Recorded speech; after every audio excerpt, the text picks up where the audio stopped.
Ryan Garcia is shrinking every day. I mean, shit, listen, when you plead guilty, you plead guilty. Them as a team, they pled guilty to using Oscarine. So that's part of it. It's fessing up on the stage. That's about holding your head up and holding accountability. But they don't want to hold accountability, and even with Derrick James.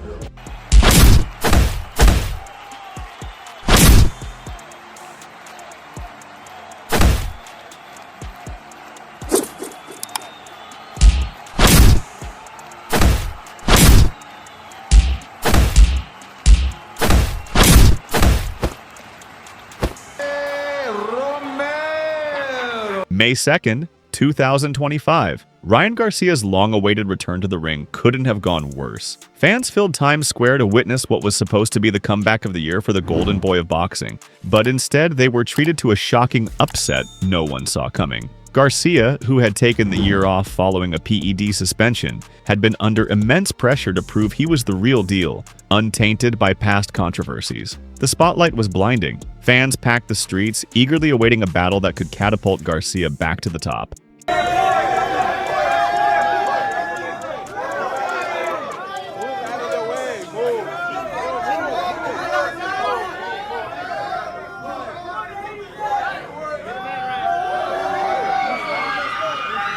He arrived with a flare, pulling up in the Batmobile, an entrance so cinematic it screamed superhero moment. His fans cheered, thinking that this was his time to shine. But just minutes into the fight, Garcia's fairy tale turned into a nightmare. The first round was fairly competitive, with both fighters testing each other. But in round 2, Rolly Romero landed a devastating left hook that sent Garcia crashing to the canvas. Wham! Pow!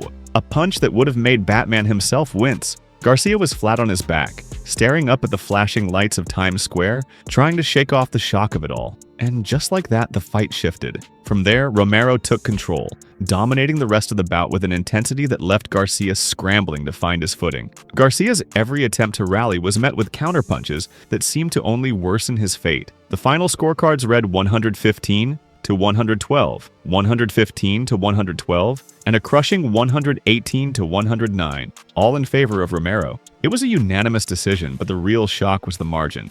Garcia's return had not only been spoiled, and it had been ruined in spectacular fashion. Meanwhile, ringside, the Haney family was watching intently. Bill Haney, father and trainer of Devin Haney, was almost unable to contain his glee when Garcia went down. It wasn't just the knockdown that made Bill's reaction unforgettable. It was the way he let out a laugh as Garcia crumpled to the canvas. That laugh was heard throughout the arena, and it felt like a moment of sweet, ironic justice for those who had followed the long rivalry between Garcia and the Haney camp. Hey, Bill, any words? Ryan done fucked the money up. Bill, fucked the money, right? Copy that, thank you. Ryan fucked up the money. Love sign? Bill didn't hold back his feelings after the fight. He let out a savage remark that immediately went viral.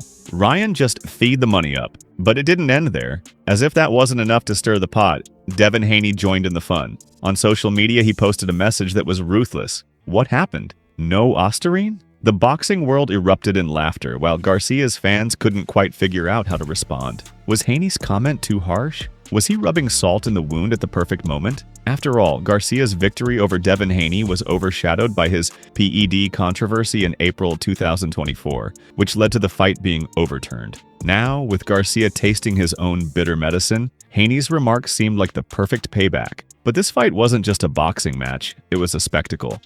What do you think about Devin's performance?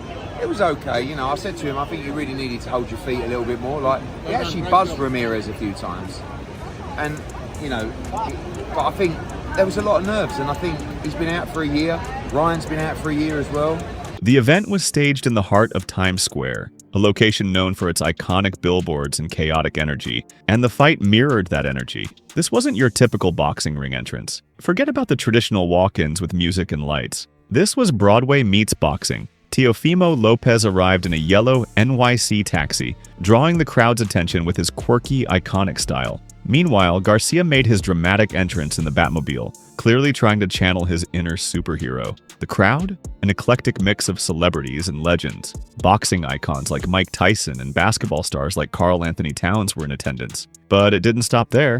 Elmo costumes, Hulk Hogan impersonators, and celebrity lookalikes flooded the streets. adding a layer of chaotic energy to the event. And when it came to the ring girls, they weren't the traditional models. Instead, celebrity impersonators took their place, making the spectacle feel more like a circus than a sporting event. The atmosphere was bizarre but undeniably entertaining. Even a live drummer kept the energy high, while the sound of clashing cymbals set the tone for the drama unfolding inside the ring. In the aftermath of his crushing defeat, Garcia didn't run from the cameras. But thank you guys, and I want to thank my fans and everybody that stuck by me even though we took an out today. And the people that came to watch me, you know, a lot of love is out there for me, and I think people know my heart. And he faced them head-on, admitting that the night simply wasn't his. But his words were measured, almost too calm, too collected. Just Rolly's night. He fought a good fight. Caught me early, Garcia said, trying to downplay the magnitude of the loss. But in truth, this wasn't just about one bad punch. Garcia, returning after a long suspension, had hoped to prove that his skills and discipline were unmatched. Instead, the year-long absence, combined with his rushed comeback, left him vulnerable. I didn't really, wasn't a fan of that at all. It felt like a sparring match, and it felt like you could hear everybody, and it just didn't feel authentic to me.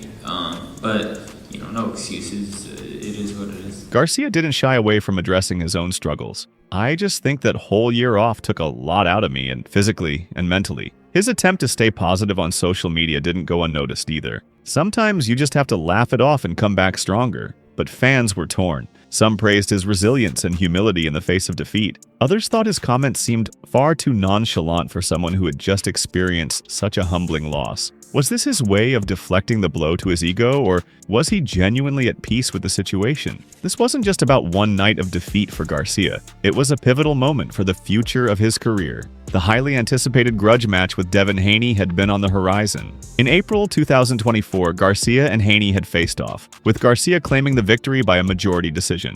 But that win was tainted after Garcia was found to have tested positive for Ostarine, leading to a controversial overturn. Now, with Haney's dominant victory over Jose Ramirez and Garcia's dismal performance, the rematch between the two seemed less likely. Fans and pundits alike are now questioning the legitimacy of Garcia's earlier win. Was it a victory at all, or was it a PED-fueled illusion? Let's not forget the man who stunned the world, Rolly Romero. Romero's performance was a masterclass in control, patience, and focus. For a fighter often labeled reckless and wild, Romero showed incredible maturity. He didn't just survive the fight, he dominated it. With this win, Romero didn't just claim the WBA regular welterweight championship, he cemented his spot as one of the top contenders in the division. Romero wasn't interested in trash talk or claiming the spotlight. When asked what's next, he stayed humble. I ain't even thinking about what's next. I think Devin and Ryan should get their rematch and make a big one. Respect.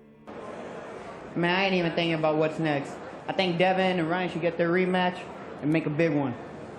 Rolly Romero, congratulations on the biggest victory of your career. Enjoy it. Thank you. Ringside, Terence Crawford had already predicted the outcome. The four-weight world champion wasn't surprised by the result. I told Shakur Stevenson before the fight that Rolly was going to win, Crawford said, almost as though he knew it was going to happen all along. Crawford's next move? He's targeting Canelo Alvarez in an upcoming clash, assuming Canelo takes care of William Skull in Saudi Arabia. But for now, it's clear that Garcia's loss has sent shockwaves through the boxing world, leaving everyone wondering what's next for the Golden Boy. The question on everyone's mind now, what's next for Ryan Garcia? After such a humbling defeat, Garcia's future in the sport is now uncertain. In his own words, I'll take time to regroup with my team and plan the next move. Could a rematch with Devin Haney still happen? Could Isaac Pitbull Cruz challenge him next? The future is wide open, but will Garcia rise to the occasion? Don't miss the next round of updates. Like and subscribe to Knockout Updates for more shocking boxing news.